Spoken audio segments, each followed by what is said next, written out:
O'zbekiston teleradio kanalida Tabassum.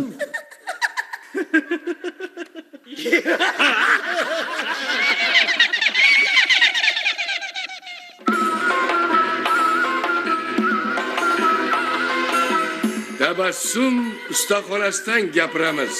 Tabassum ustaxonasidan gapiramiz. Assalomu alaykum tabassum sevar muxlislar. Assalomu alaykum kulgi sevar tinglovchilar. Sizlarga shodlik va quvonch baxsh etishni boshlaymiz. Albatta, latifalar va hangomalar dilingizga shodlik baxsh etish bilan birga jamiyatdagi ayrim nuqsonlarni ham eslatib o'tadi.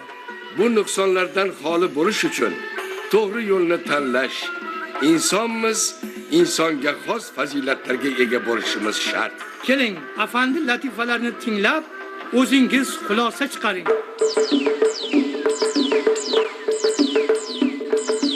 Husn, jamol va non. Afandi xotini bilan gurunglashib o'tiribdi. Qarasa, xotini gapdan bo'shamaydi. Oxiri u xotinidan non so'radi. Nonni nima qilasiz? Dedi xotin. Mening husni jamolimga qarasangiz, to'yasiz. Husn, jamoling juda o'tkirlik qilyotibdi-da, xotin. Dedi afandi. Non botirib yemasam, ichimni kuydirib yuboradi. Alabay. Voy! Nari eshikdan. Afandi bemahalda uyga mehmon bilan keldi. Xotini norozi to'ng'illadi. Uyda hech narsa yo'q-ku. Mehmon boshlab kelasiz. Unday bo'lsa, mehmon ko'chada turibdi. Chiqib, afandi yo'q deya qol. Afandining xotini yo'lakka chiqib, eshik orqasidan. Xush kelibsiz, mehmon. Uyga kiring desam, afandi yo'q edilar. Endi borlarida boshqa kelarsiz-a? Mehmon o'shqirdi. Qanaqa bema'ni xotinsiz? Hozir xolijonimga qo'ymay olib keldilar-ku. Hozir ko'z oldimda uyga kirib ketdilar. Afandi quloq solib turgan edi, eshikka yaqinroq borib dedi. Afandining eshigi bitta deb senga kim aytgan edi? Nariga eshikdan chiqib ketgandir-da. Nima? Kavush. Afandi to'yga borgan edi. Ichkariga kirishda kavushini qo'ltig'iga qistirib oldi.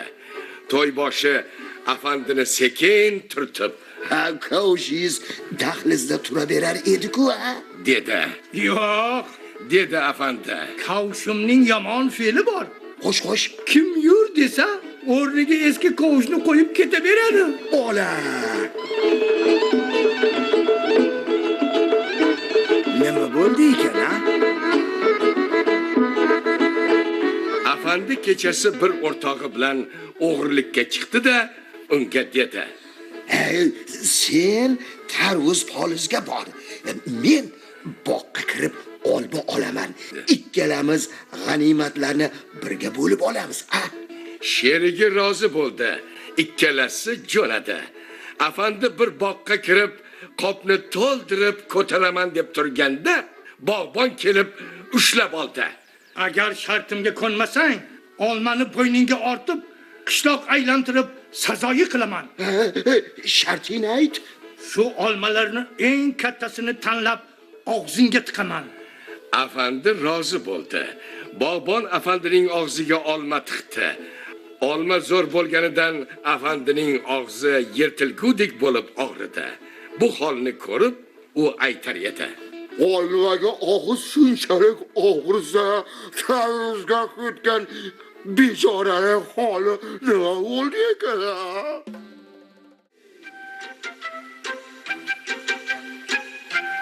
Tabassumda hajviy she'rlar. Adib Sobir Abdullaning Tabassum ham Ta'assuf deb nomlangan kitobdan olingan Pul o'lsin deb nomlangan hajviy she'rini birgalikda tinglaymiz. Marhamat, tinglang, kuling va to'g'ri xulosa chiqaring. Pul o'lsin-a, pul o'lsin. Charxiy g'azaliga Muhammas. Puldan chiqar g'avg'olar. Pul o'lsin-a, pul o'lsin. Pastu baland da'volar. Pul o'lsin-a, pul o'lsin. Yaxshi yomon ma'nolar. Pul o'lsin-a, pul o'lsin. Pul deb oqar daryolar. Pul o'lsin-a, pul o'lsin. Ag'dar to'ntar dunyolar. Pul o'lsin-a, pul o'lsin.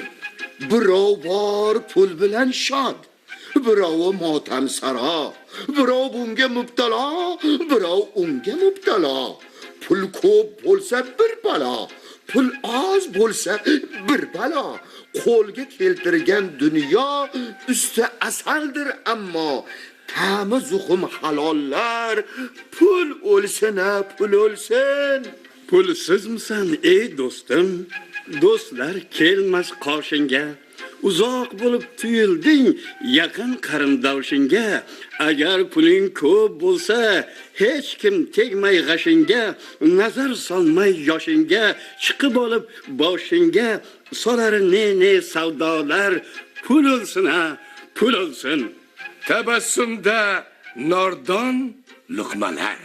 Ha, Mahmud Ibrohimning nordon luqmalarini tinglaymiz. Nordon luqmalar. Qarzga olingan sariyog' tomoqqa tiqiladi. So'ng qo'lidan hech qanday ish kelmaydigan ayollarga qo'l keladi. Yigit uchun avvalo aql, ilm va mehnat qilish uchun kuch-quvvat bo'lsa bas. Ortiqcha bo'y olma terishda, payvasta qosh g'amza qilishda kerak. Laganbardor faqat o'zidan yuqori lavozimdagilarga yetti bukilib, qo'l oyog'i chaqqon bo'libgina qolmay, u o'ta munofiq va surbet yolg'onchidir.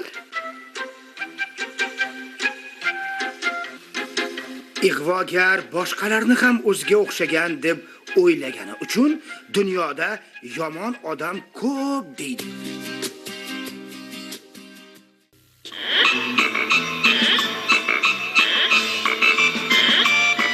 Qiling do'stlar, umringiz uzoq bo'ladi.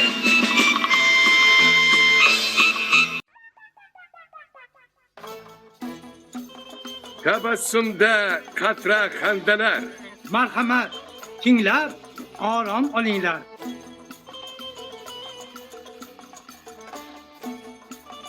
Ikkita xizmatchi gaplashyapti. Bugun men xo'jayinimning oldiga kirib, yo mening maoshimni oshirasiz, yo men ishdan ketaman deb masalani keskin qo'ydim. Xo'sh, nima bilan tugadi bu mojaro? Murosa-yu madoriga kelishdik. U ish haqimga hech vaqo qo'shgani yo'q. Men ham ishdan ketmaydigan bo'ldim. Iya.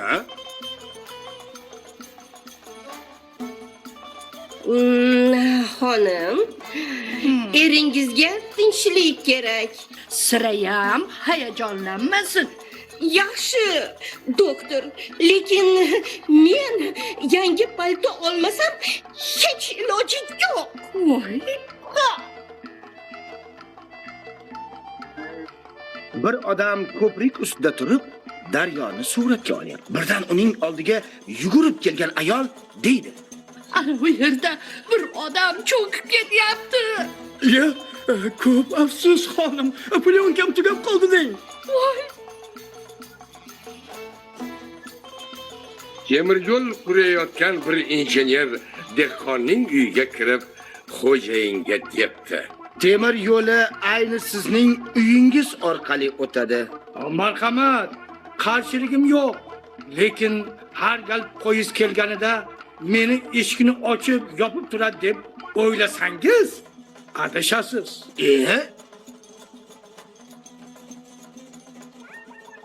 Sizga bosh bilan ishlash mumkin emas. Ha, mumkin emas. Axir janobi doktor, buning iloji yo'q-ku. Nimaga? Mening ishim bosh bilan. Nima? Yozuvchi yo olimmisiz? Yo'q. Sartaroshman.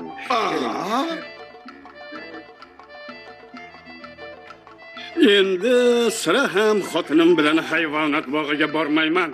U hayvonlar turadigan qafaslarning oldiga borishi bilanoq shu darajada asabiylashadiki, ko'zidan yosh oqib ketaveradi. Nima uchun? Shuncha chiroyli mo'yna qafas ichida befoyda turganini ko'rishga toqat qila olmaydi.